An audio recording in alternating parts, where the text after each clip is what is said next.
Joining me now to outline the agenda of the House Republican Caucus is the House Minority Leader Kurt Daudt.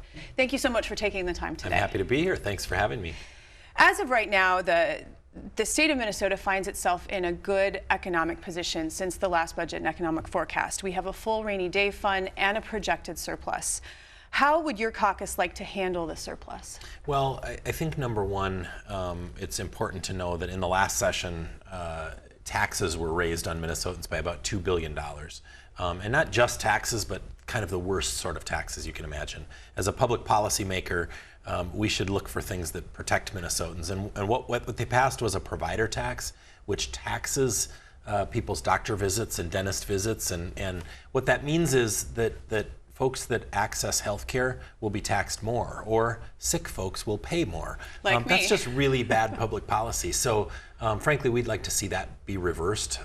That was about a $1.8 billion tax increase on Minnesotans, and it directly raised the cost of health care for every single Minnesotan. And I think that's contrary to what everybody promised out on the campaign trail they were going to do. So you would like to see that provider tax removed, and that would be how the surplus would be taken? I would like to see it probably rolled back, Okay. because we don't have a $1.8 billion surplus right now. We have a $1.3 billion surplus. Okay. So I'd like to see it rolled back and eventually phased out completely. We don't quite have a full rainy day fund. The governor and the legislature borrowed about $500 million from reserves in the last session to balance their budget in the tails because they overspent. It's another thing that a lot of people don't know, so we need to put that, it's actually $450 million exactly, needs to go back into the rainy day fund, and then we'll be whole. So the surplus isn't as grand as it looks right now because of those reasons. There was some kind of three-card Monte at the end of session that made it look better than it was. But had they not borrowed that money, they would have spent us into a deficit. And frankly, spending was just too great in the last session. Well, Governor Walz, Senate Republicans, and the House TFL have all stated a clear interest in a bonding bill, and this is traditionally a bonding year. So the size of the bill is probably the biggest part of the debate, and then what goes in it. Is your caucus in favor of a bonding bill? How big? What's in it? You know, for us, there will be a bonding bill. We want a reasonably sized bonding bill. We care more about what priorities it invests in. For us, that's infrastructure, so it's transportation infrastructure, water, both wastewater and drinking water infrastructure, and then HEPR and other state assets, just making sure we're taking care of our buildings at the university and other state-owned buildings.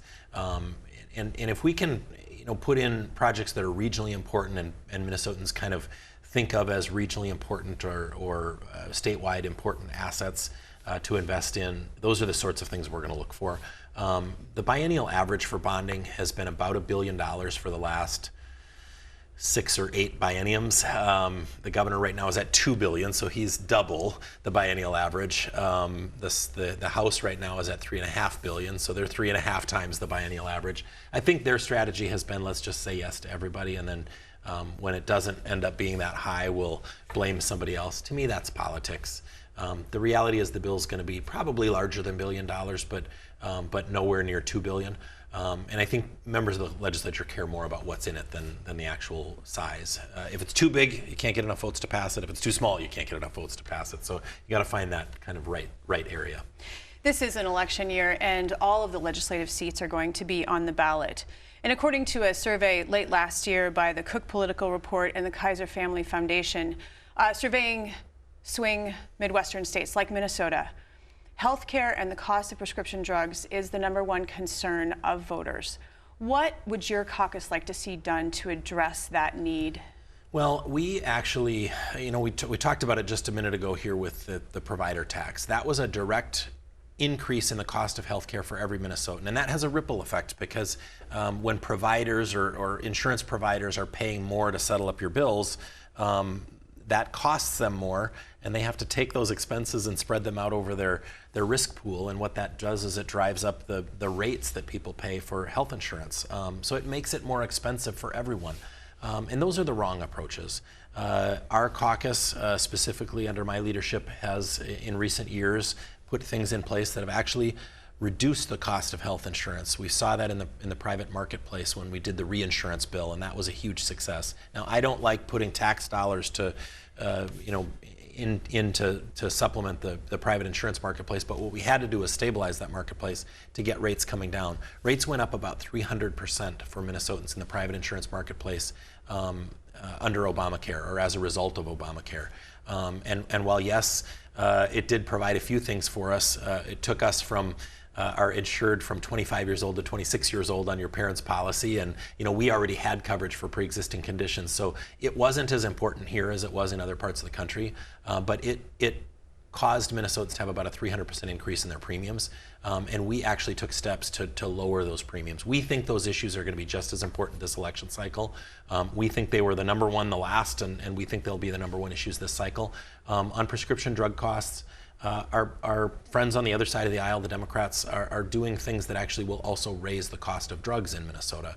The insulin bill that they want to pass will actually make insulin more expensive. Yes, it'll provide it free for a few people who, by the way, can already get it at low or no cost from the manufacturers through their programs. Right. But they want to put a tax in place and a $500,000 fee on manufacturers. Those things drive up the cost of drugs and make it more expensive. Well, you were part of the working group, and there's continued conversation on this emergency insulin piece.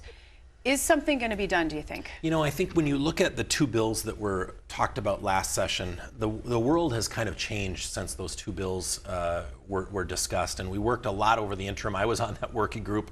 The reality is the private marketplace has stepped up to the point where almost all Minnesotans have low or no cost coverage for insulin. Now, my caucus's priority is to make sure that every Minnesotan has access to low or no cost insulin. But the good news is the private marketplace has narrowed that down to just a very small sliver of people, what we would call the donut hole. All of the uninsured people in Minnesota, with the exception of those above 400% income, but those people can afford it on their own. But they actually still qualify through the manufacturers for a reduced copay. So no one should be paying more than $100 for insulin in the state of Minnesota. And there are still a few people that need it, and if we would focus on just those people, I think we could get this problem solved, and very easily and very bipartisan. The problem is some want to give free insulin to people who already have access to free insulin, and to me that's politics. That's, this problem hasn't been solved until I have taken a vote to solve it, and I get to announce in a press conference that I have solved it. The good news is the private marketplace has already taken the majority of the steps in solving this problem. One final question for you. The presidential primary is just around the corner, and members of both parties are expressing the need to change the law, which currently a voter's choice in ballot, whether they ask for the Republican ballot or the DFL ballot, will be recorded, and that information given to all major parties in Minnesota, and that information isn't protected. Some lawmakers are calling for a change so that can't become public information. What's your view on that? Yeah, we haven't had really a debate about that as a group yet. I think people forget in Minnesota, because a primary for us is new. This is how they work in other states. A primary is not an election. It's not a general election. We're not electing any candidates. What we're doing is we're trying to decide how our state's delegates, through the party process, will vote and who they will support at a national convention for president, right? A primary is a part of a party process, right? Right now, we do that through caucuses, and when you go to caucuses, you sign up and they know who participated. It's the same, we're just doing it now through a primary. So they're still going to know who participated in that party process. If Minnesotans don't want to participate in a party process, they don't have to. This isn't a general election, it's not an election, and so the parties will get the data, they should get the data. They can't really function. A primary doesn't really work if they don't get the data, because they have to use that pool of people to select their delegates for the conventions, who will then go on and support ultimately at the national convention, their nominee. So it doesn't really work without them getting that data. And I think it's just a function of Minnesotans not being used to this process and not understanding that this isn't an election, right. It's actually a party process. Right. Minority Leader Daudt, we have to stop it there, but I want to thank you. Sounds great. Thanks so much.